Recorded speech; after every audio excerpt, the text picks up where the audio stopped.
Welcome to my channel. Please like, share and subscribe my channel and hit the bell icon for more videos. यह कहानी है सरोवर जंगल की, जहाँ रानी अपनी बेटी पिंकी के साथ रहती थी। वह अपनी बेटी से बहुत ज़्यादा प्यार करती थी और अपनी बेटी के पालन पोषण के लिए बहुत ही कठिन परिश्रम करती थी। रानी भोलेनाथ की भक्त थी। वह एक दिन भोलेनाथ से कहती है, हे भगवान, आप तो जानते हैं कि मैं अपनी बेटी रूपा से बहुत प्यार करती हूँ। बस किसी तरह उसको बड़ा कर दूँ, इसीलिए इतना परिश्रम करती हूँ। और भोलेनाथ, आप मेरी बेटी पर अपनी कृपा बनाए रखना। आपने जो भी दिया है उससे मैं बहुत खुश हूँ। बस मेरी एक ही इच्छा है कि मैं अपनी बेटी की शादी अच्छे घर में कर सकूँ।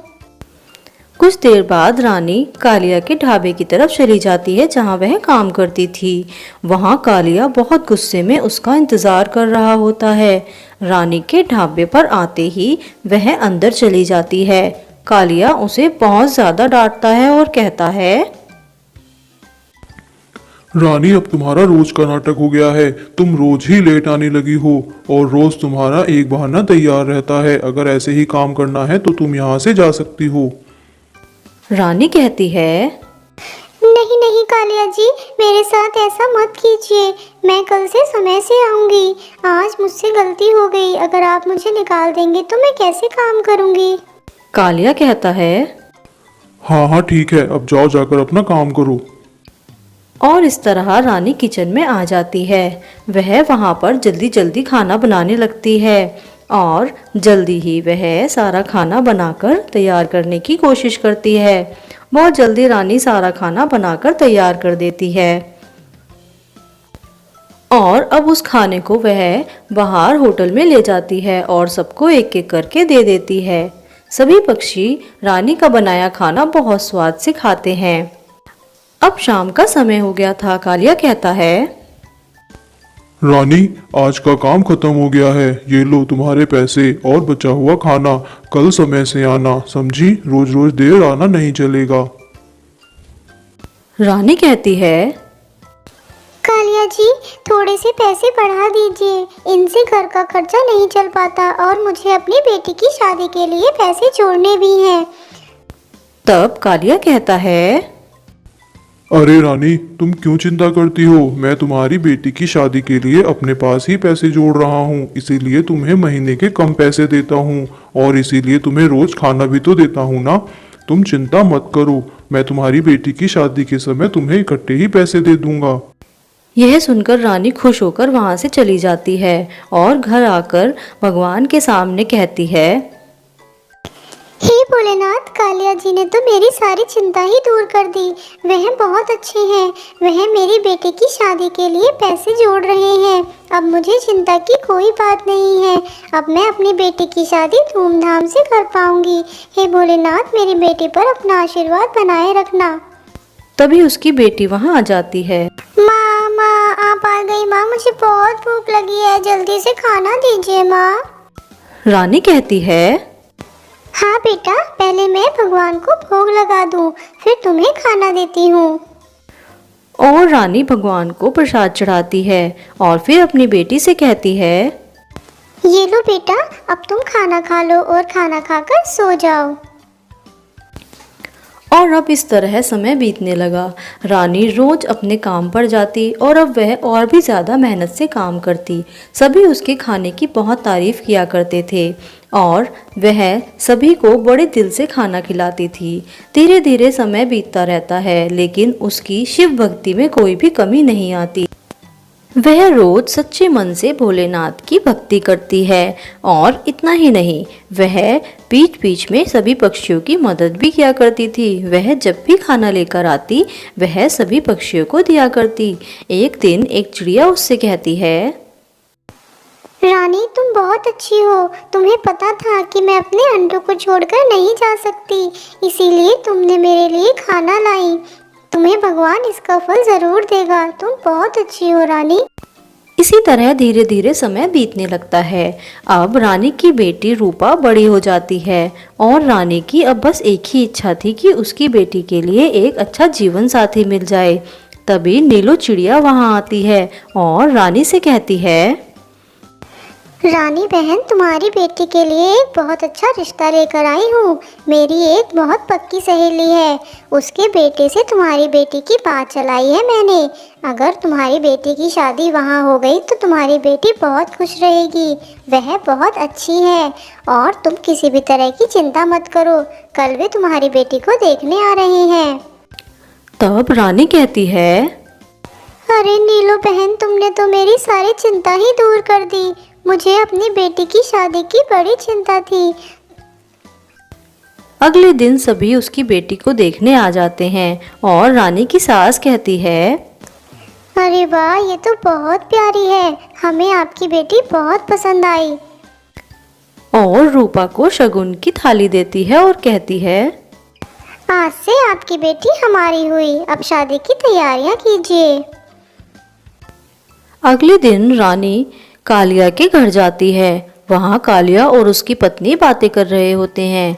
तब रानी कालिया से जाकर कहती है, कालिया जी, मेरी बेटी की शादी तय हो गई है, जल्दी ही उसकी शादी है। आपने जो पैसे मेरे जोड़ रखे हैं मेरी बेटी की शादी के लिए, वो आप मुझे अब दे दीजिए। मुझे उन पैसों की ज़रूरत है, मुझे बहुत सारी तैयारियां करनी है।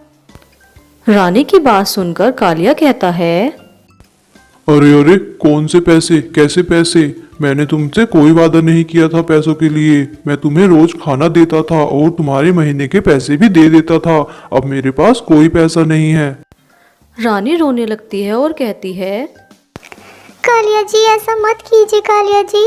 मैं तो इसी बात से निश्चिंत थी कि आप मुझे पैसे दे देंगे। अब मेरी बेटी की शादी कैसे होगी कालिया जी? कालिया कहता है, अब तुम यहाँ से जाओ। और रानी रोते हुए वहां से चली जाती है। कालिया की पत्नी कहती है, अरे कालिया जी, क्या हुआ? ये क्यों रो रही थी? तब कालिया कहता है, अरे, जब उसकी बेटी छोटी थी तब मैंने उससे झूठ बोलकर उसके पैसे काट लिया करता था। अब मैं इकट्ठे पैसे इतने कहाँ से लाऊंगा उसको देने के लिए, इसीलिए मैंने उसे भगा दिया। कालिया की पत्नी कहती है, कालिया जी, आपने बिल्कुल ठीक किया जो उसे भगा दिया। हमने यहाँ कोई मदद करने के लिए धर्मशाला नहीं खोल रखी। बचा हुआ खाना भी तो अपने घर पर ही लेके जाती थी ना। अगर इतने पैसे इसे दे देंगे तो हमारे बच्चे क्या खाएंगे? अच्छा किया आपने इसको भगा दिया। इधर रानी घर आकर भोलेनाथ के सामने रोने लगती है। हे भोलेनाथ, अब मेरी बेटी की शादी कैसे होगी? कालिया जी ने मुझे धोखा दे दिया, उन्होंने मुझे पैसे देने से मना कर दिया।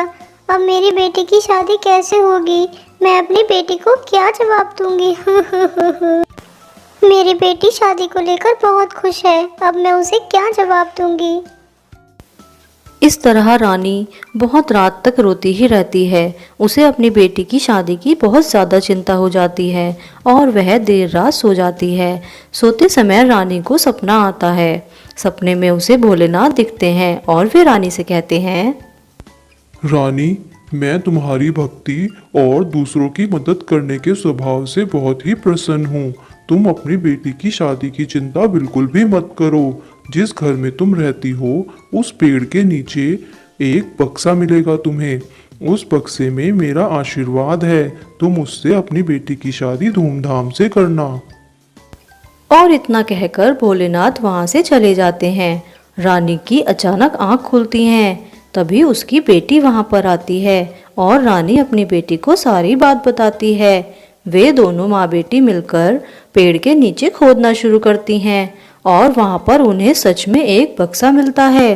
रानी उस बक्से को लेकर अपने घर पर चली जाती है और भोलेनाथ के सामने आकर कहती है, भोलेनाथ, आपने मुझे सचमुच दर्शन दिए थे। मुझे वहाँ पर सच में एक बक्सा मिला है।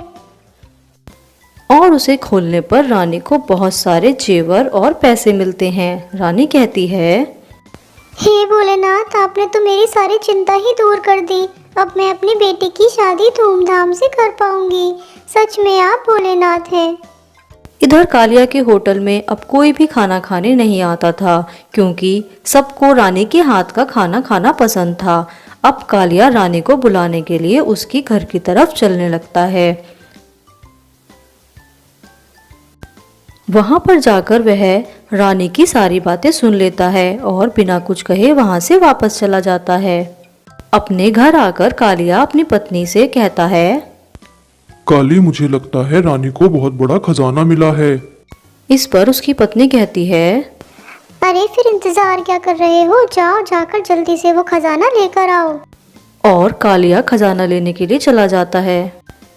इधर रूपा की शादी की तैयारियां चल रही होती हैं। सभी पक्षी बहुत खुशी से नाच कूद कर रहे होते हैं। तभी अचानक कालिया चुपके से रानी के घर में आ जाता है और बक्सा खोलने की कोशिश करता है। तभी अचानक भोलेनाथ की शक्तियों से कालिया बहुत ज्यादा डर जाता है और वहां से भाग जाता है। इधर रानी की बेटी की शादी बहुत ही धूमधाम से हो जाती है। सभी उसकी शादी में आते हैं और उसे आशीर्वाद देते हैं।